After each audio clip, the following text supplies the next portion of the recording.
नमस्कार दर्शक बंधुरा आमी चैताली आमार चैनल चैतालिस कर्नारे आपनादेर स्वागत जानाई।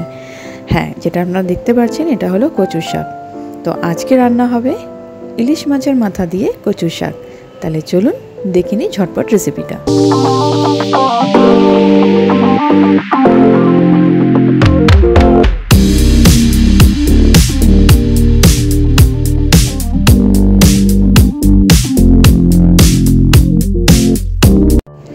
तो सबथेके आगे कचु शाकगुलोके भालो करे धुए एबार एगुलोके सेদ্ধ करते हबे। तो एक बड़ो कुकार नियेछि, एर मध्य सब कचु शाकगुलोके दिए सेদ্ধ करब। तो যতক্ষণ ওটা সেদ্ধ হচ্ছে ততক্ষণ ইলিশ মাছের মাথাগুলো আমি ফ্রাই করে নিচ্ছি।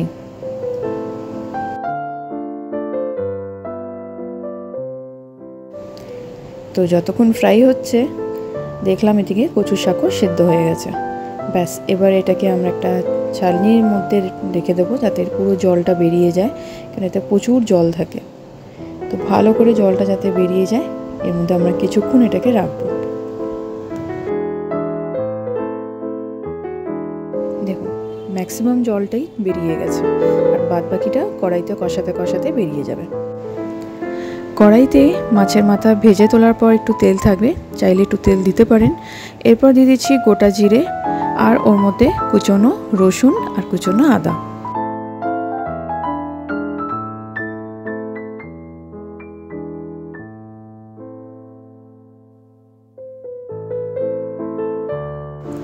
এরপর দিয়ে দিচ্ছি কিছু কাঁচা লঙ্কা আর তার সাথে কুচনো পেঁয়াজ। ভালো করে এবার এটাকে আমি ফ্রাই করব।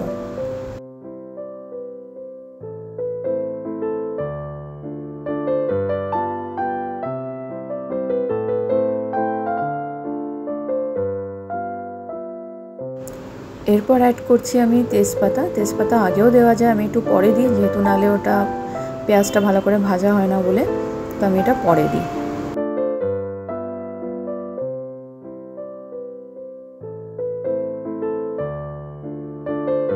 এরপর পরপর মশলা দেব, ধনে গুঁড়ো, জিরে গুঁড়ো আর হলুদ।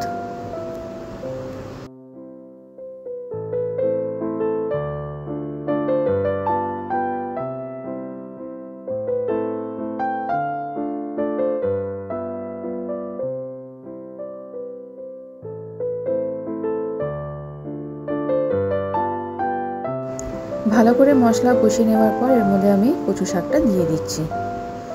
এবার এটাকে ভালো করে টানাতে হবে যাতে একটুকু জলের মধ্যে না থাকে।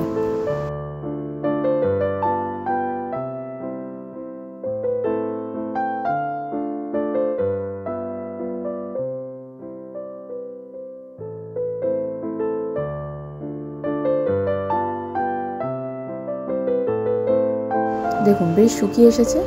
এরপর এর মধ্যে আমি মাছের মাথা যেগুলো ভেজে রেখেছি ওগুলো দিয়ে দেবো।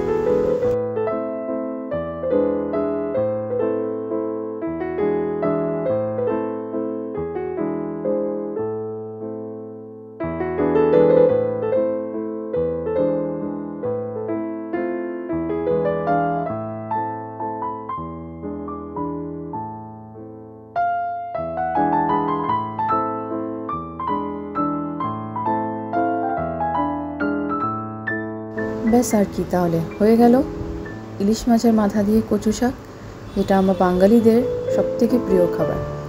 তো যাই হোক ভিডিওটা তাহলে এখানেই রাখছি। দেখা হবে আপনাদের সাথে আবার একটা নতুন ভিডিওতে।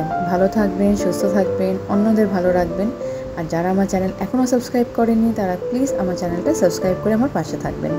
ব্যাস গরম গরম ভাত নিয়ে বসে পড়েছি আমি ইলিশ মাছের মাথা দিয়ে কচু শাক খেতে। তাহলে রাখছি, টাটা, বাই বাই।